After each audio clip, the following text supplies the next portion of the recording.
خب خیلی وقت بود که می‌خواستم این ویدیو رو بگیرم، منتظر بودم که این مقدار هوا بهتر بشه. چند وقتی هستش که این ماشین یه مقدار بد کار میکنه، میخوام داخل موتور رو تمیز بکنم. می‌خواستم از محصولات متفاوتی استفاده بکنم، خودم براتون ویدیو بگیرم. اگه یادتون باشه چند وقت پیش هم همچین ویدیویی رو ساختیم که آیا مکمل‌های بنزین واقعا تأثیری داره یا نه، که من از ویدیوهای دیگران استفاده کردم. الان با بهتر شدن هوا خودم اومدم این محصول لیکومولی، مکمل بنزین لیکومولی رو میخوام تست بکنم، امتحان بکنم و میخوایم داخل موتور رو قبل و بعد از استفاده از این محصول کنترل بکنیم، ببینیم که تأثیری داره یا نه. فقط قبلش هر یک شنبه و چهارشنبه ما فعلا داریم ویدیو آپلود میکنیم. اگر هنوز سابسکرایب نکردید، اگر زنگوله کنارش فعال نکردید، لطفا این کارو همین الان انجام بدید و هر یک شنبه و چهارشنبه بعد از ظهر به کانال ما یه سری بزنید و حتما یه ویدیو جدید رو میبینید. بریم سراغ ویدیو و ببینیم که داخل موتور چه خبره، ماشین چند تا کار کرده و اطلاعات کامل رو تو ویدیو خدمتتون میگم. خب این ویدیو رو دوست دارم به صورت یه آزمایش پیش ببریم و باید اطلاعات ماشین و کارکردش رو هم بگم که این آزمایش درست و بهتر پیش بره.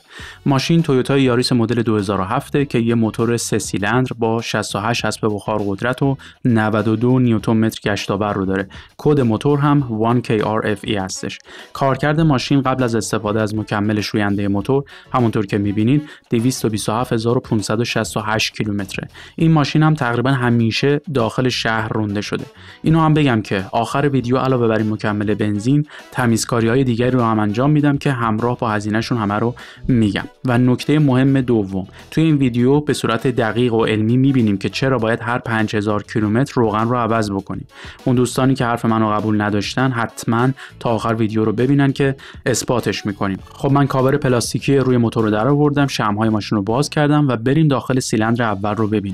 این سیلندر شماره 1 که به نسبت کارکرد ماشین یه مقدار آلودگی یا کربن روی پیستون انباشته شده و حتی انگار یه مقدار زنگ زدگی و خوردگی هم روی سطح پیستون می‌بینیم. دیواره سیلندر شماره 1 سمت راست هم یه خوردگی داره، ولی سمت چپ سیلندر مشکل خاصی نداره. این از سیلندر شماره 1 که بعد از استفاده از شوینده موتور عکس‌های قبل و بعد رو با هم مقایسه می‌کنیم تا ببینیم اثری داشته یا نه. بریم سراغ سیلندر شماره 2 که اونم روی پیستون کربن انباشته شده و سمت چپ پیستون رو اگه ببینیم انگار یه حالت زنگ زدگی رو داریم، ولی سمت راست پیستون مشکل خاصی نداره. روی دیواره‌های سیلندر هم خوردگی یا مشکل خاصی رو ندیدیم.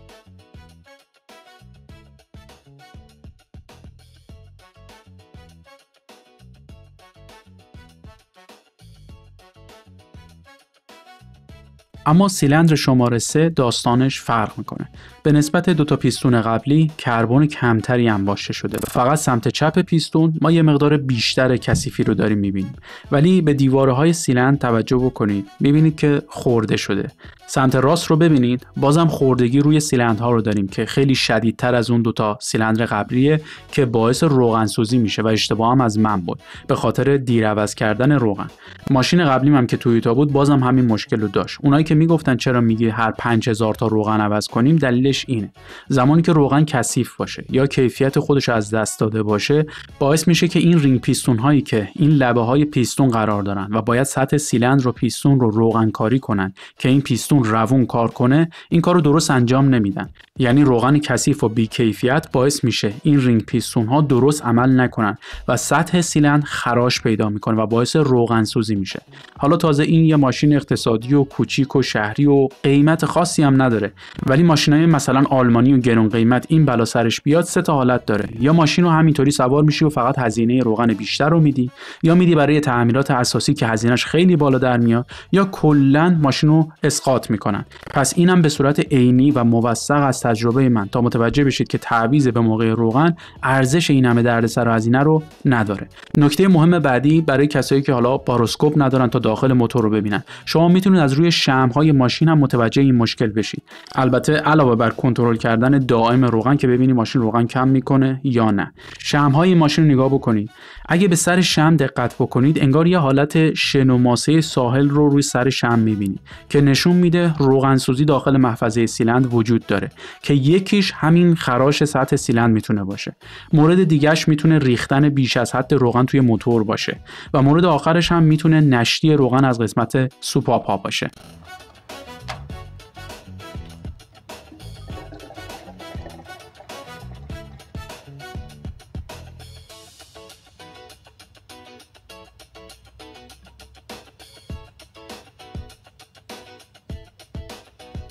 خب رفتیم و برگشتیم. من چند روزی با این ماشین رانندگی کردم، کارامو انجام دادم، همش هم داخل شهر بودم. حدود 500 کیلومتر با این ماشین رانندگی کردم، یا اگه به مایل بخوام بگم حدود 310 مایل. و یه نکته هم که باید اینجا اضافه بکنم اینه که باک این ماشین حدود 38 لیتر گنجایش داره، یا یه چیزی بیشتر از 10 گالون توی آمریکای شمالی.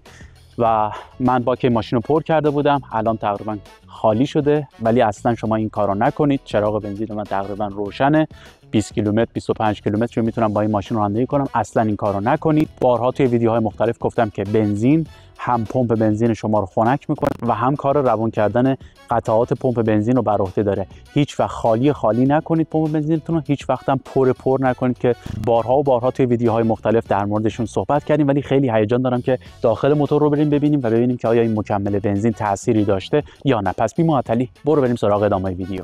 خب سیلندر شماره 1 رو ببینیم. هنوز کربن روی سطح پیستون هست. اون حالت زنگ زدگی رو هم کماکان می‌بینیم. و حالا اگر مقایسه و قبل و بعد رو ببینیم، به نظر من کار خاصی انجام نداده. فقط 2 تا تغییر جزئی رو می‌بینیم که اول اون زنگ زدگی تقریبا وسط پیستونه که اثری ازش نیست، و اگر به گوشه‌های پیستون هم توجه بکنیم که لایه‌های نازک کربن وجود داشت، اونا رو هم خیلی کم و محدود تمیز کرده. به چشم من که اینطوری به نظر میرسه. شما چی فکر میکنید؟ نظرتون رو حتما توی کامنت ها بنویسید و من میخونمشون. بریم سراغ سیلندر شماره 2 و همونطور که میبینیم انگار کربن توی این سیلندر یه مقدار مرتب‌تر و یه دست‌تر هم باشه شده. بازم اگر عکسای قبل و بعد رو با هم مقایسه بکنیم، بازم میبینیم که این گوشه‌های پیستون که رنگ نارنجی یا روشن‌تر دارن و کربن کمتری هم باشه شده رو یه مقدار خیلی کمی تمیز کرده یا تحت تاثیر قرار داده. ولی تقریبا هیچ تأثیر قابل توجهی روی لایه‌های ضخیم‌تر نداشته. بازم عکس‌های قبل و بعد رو ببینیم. این عکس قبل، این عکس بعد. قبل، بعد. بریم سراغ سیلندر شماره 3. همون سیلندری که دیوارهاش یه مقدار خورده شده بود و تو نگاه اول یه دایره کوچیک که شبیه به زنگ زدگی بود رو اون وسط از بین برده و بازم سمت چپ که یه انباشتگی کربن نارنجی رنگ و سطحی رو داشتیم که اون رو هم خیلی کم و محدود تمیز کرده. عکس‌های قبل و بعد رو با هم مقایسه بکنیم. عکس قبل، عکس بعد. قبل، بعد. به نظر من که نتیجه همون شد که توی اون ویدیوی قبلی بهش رسیدیم و در موردش صحبت کردیم. این مکمل ها یا شوینده های موتور یا شوینده های سیستم سوخت رسانی تأثیر خاصی روی لایه های ضخیم کربن ندارن و فقط لایه های سطحی کربن رو اونم به صورت محدود میتونن تمیز بکنن. نکته‌ای که باید بهش اشاره بکنم اینه که توی این شوینده موتور از PEA یا پلی اترامین استفاده نشده بود، یعنی فرمولش فرق داشت و اگر دوست دارید که مکمل‌های دیگر رو هم امتحان بکنم حتما توی کامنت ها بنویسید که تاثیر اونا رو هم بررسی بکنیم. من از این فرصت استفاده کردم و تمیزکاری‌های دیگه‌ای رو هم انجام دادم. دریچه گاز ماشین رو که اصلا بهش دست نخورده بود و خیلی هم کثیف شده بود رو تمیز کردم که می‌بینید چقدر فرق کرد. زیر این دریچه گاز مف سنسور یا ماس ایرفلو سنسور وجود داره که اون رو هم با اسپری مخصوص تمیز کردم و کارش اندازه‌گیری میزان هوای ورودی به موتور هستش. بعد از اون من شمع‌های ماشین رو هم عوض کردم که خیلی وقت بود باز نشده بود و به سختی باز شد و ترس از این داشتم که شکسته بشن یا خرد بشن که باید زودتر از اینا عوضشون می‌کردم، ولی حتما از این به بعد مرتب کنترل می‌کنم. شمع‌ها رو عوض کردم چون همونطور که دیدید و می‌بینید شمع‌ها اصلا وضعیت خوبی ندارن. بعد از اون من PCV valve یا Positive Crankcase Ventilation رو هم با اسپری مخصوص تمیز کردم و کار این قطعه هم برگردوندن هوای خروجی و بنزین خام سوزونده نشده به موتوره و استفاده از اونه که به آلایندگی کمتر ماشین کمک میکنه. این PCV valve رو تمیز کردم ولی اونجوری که میخواستم تمیز نشد و یه دونه جدیدش رو از اینترنت سفارش دادم تا اون رو هم عوض بکنم. بعدش فیلتر هوا رو عوض کردم و یه مقدارم گوشه و کنار موتور رو تمیز کردم که نشون بدم مثلا من خیلی به ماشین میرسم که اصلا اینطوری نیستش.